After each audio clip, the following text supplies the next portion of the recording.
Hey guys, and welcome to week number 17 of FAQ Friday. So I'm here to answer all of these commonly asked questions that everyone has when it comes to buying, selling, renting, investing a home.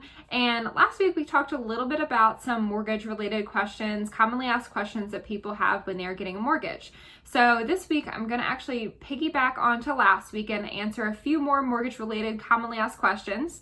So I will dive right in, and before I start, I will say if you have any mortgage or lender related questions, the best person to answer these questions would be your lender and not your realtor. However, these questions, will be answered accurately. Just keep that in mind that, realtors specialize in selling homes and lenders specialize in selling mortgages. So they are actually your best resource to get all of your commonly asked questions answered for, your mortgage related needs. So with that being said, question number one is, what is the difference between being pre-qualified and pre-approved?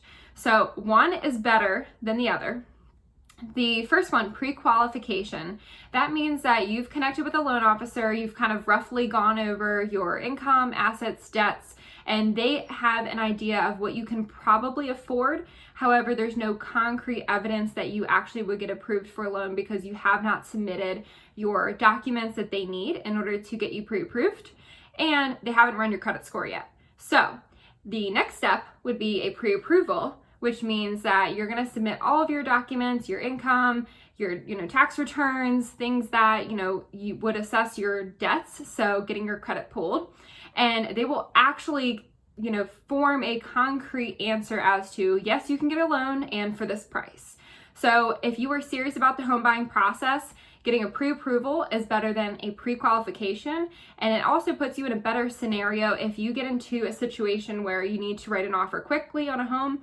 Having a pre-approval before you go see those homes is better than just a pre-qualification, because a pre-qualification is essentially just an estimate.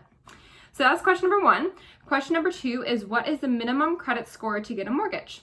So the minimum credit score is really going to depend on the lender and the type of loan that you're getting.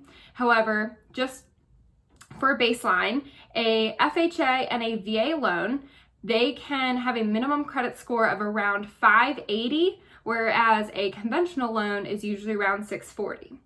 So one other tip that I have for you is, if you are looking to get a mortgage and you know that you need to improve your credit, then chat with your loan officer to see if there's anything that they can give you in terms of advice or tips to improve your credit score. This even goes for those that are in even the 700s, because your interest rate does depend on how good your credit is. So if there's anything that you can do to increase your credit score so that you can get a better rate, they're going to be a really, really good resource for you to help you get the best deal possible when you go to get a mortgage.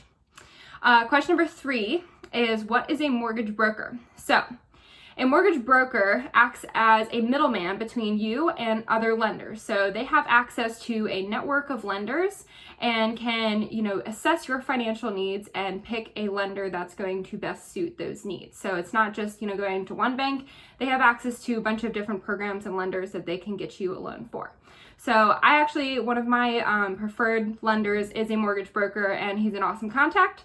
If you guys have any other questions or, want a lender recommendation, feel free to reach out.